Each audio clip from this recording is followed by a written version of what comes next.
C programming এর Bangla video টিউটোরিয়ালে আপনাদের সবাইকে স্বাগতম। আমি মোহাম্মদ শরীফ চৌধুরী।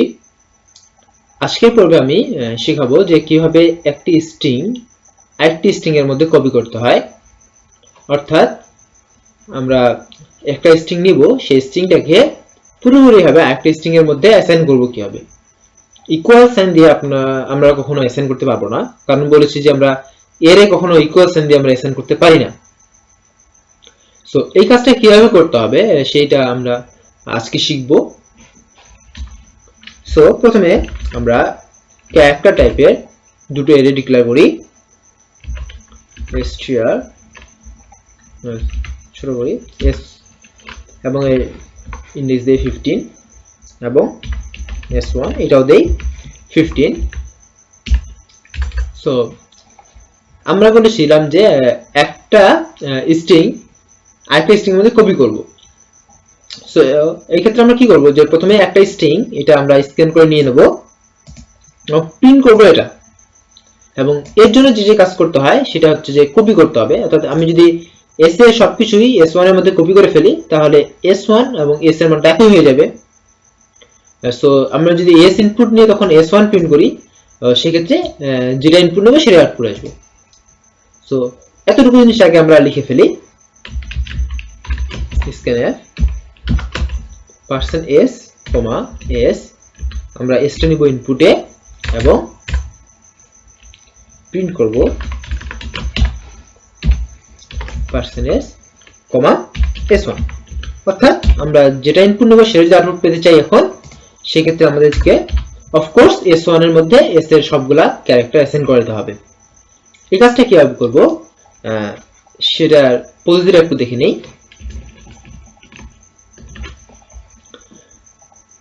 এই কাজটা করার জন্য আমাদেরকে যেটা করতে হবে সেটা হচ্ছে যে s এর প্রতিটি ইন্ডেক্স এর মান s1 এর প্রতিটি ইন্ডেক্সের মধ্যে অ্যাসাইন করে যেতে হবে। সেম ইন্ডেক্সের মধ্যে আমরা যদি অ্যাসাইন করে ফেলতে পারি তো সেই ক্ষেত্রে আমাদের কাজটা সম্পূর্ণ হয়ে যাবে। উদাহরণ দিই একটা, যেমন যদি আমি s এর মানটা আমরা ইনপুট হিসেবে যদি নেই hstu, আমরা যদি ইনপুট হিসেবে নেই hstu,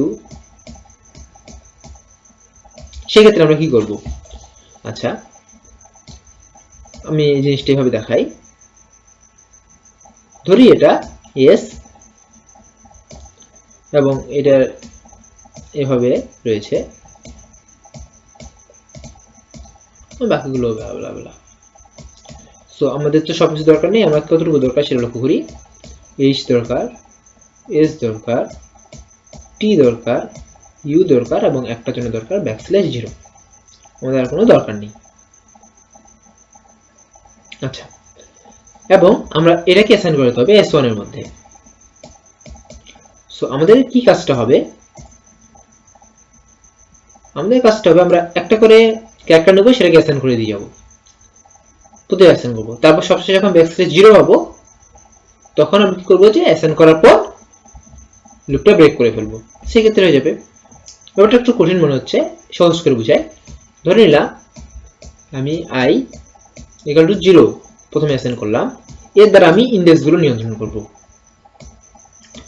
সো আমাদের যে কাজটা করতে হবে সেই কাজটা হচ্ছে যে hstu \0 এখানে আনতে হবে। তারপর এখানে কি থাক সেটা কোনো সমস্যা নেই।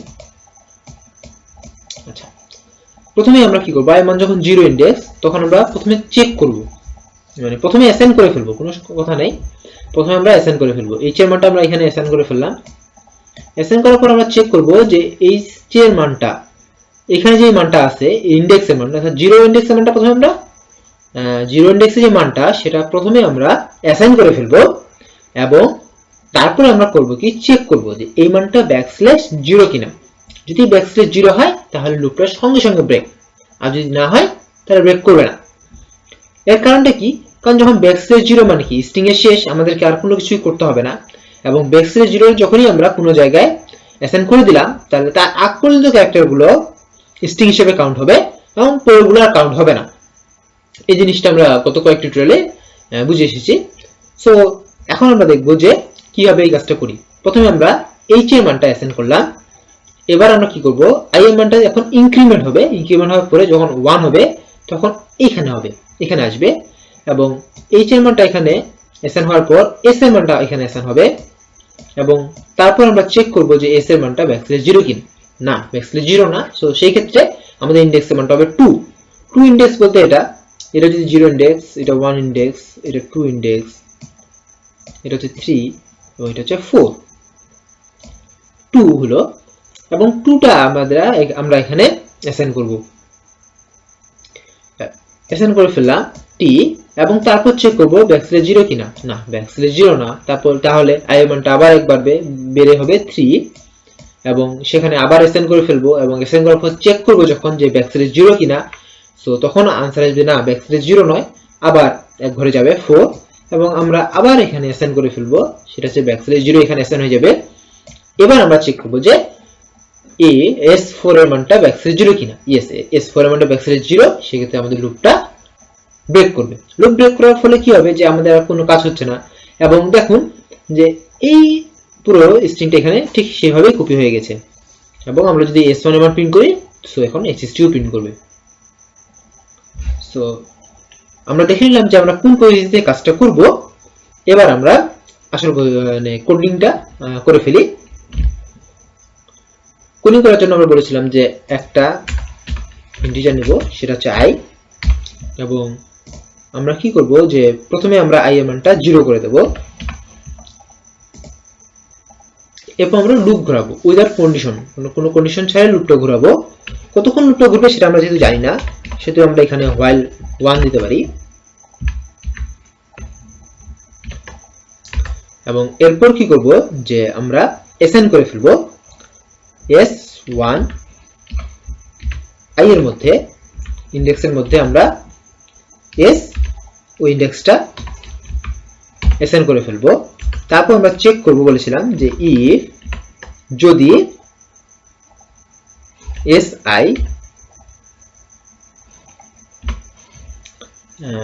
si equal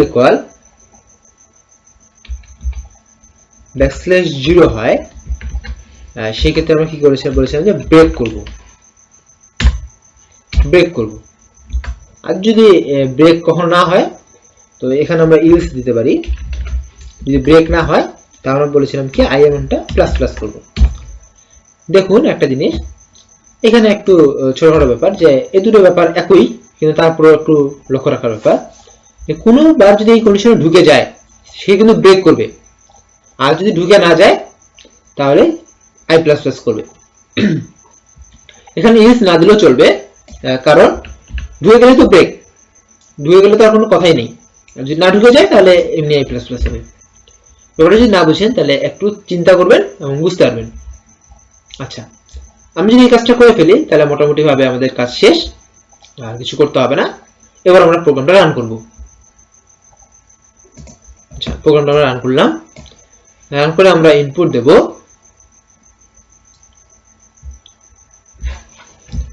HS2 এবং আমরা দেখব যে HS2 প্রিন্ট করেছে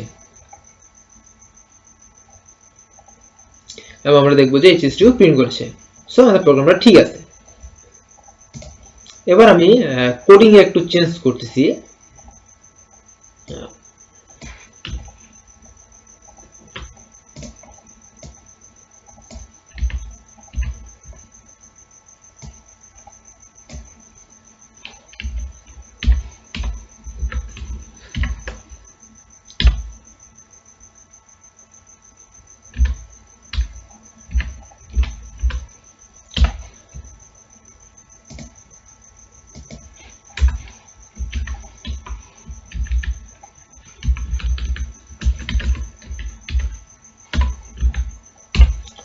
কোডটা আমি একটু চেঞ্জ করলাম এবং আমরা আবার রান করব।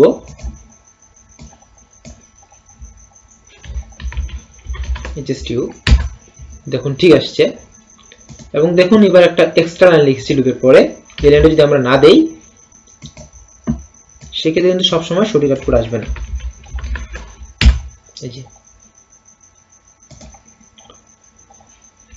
এখন যে কথাটা হলো যে আগেরটাও কাজ করছে, এটাও কাজ করছে, এই লাইনটা বাদ দিয়ে কাজ করতেছে না। এই লাইনটা কেন গুরুত্বপূর্ণ সেই জিনিসটা বের করবেন এবং এই কোডিংটা কিভাবে কাজ করতেছে সেটা লক্ষ্য রাখার চেষ্টা করবেন। এক লাইনে ওই কাজটা করে ফেলতে পারেন হোয়াইল লুপ বাদ দিয়ে। তো সেক্ষেত্রে আপনি যদি ফর ইউজ করেন তাও সম্ভব।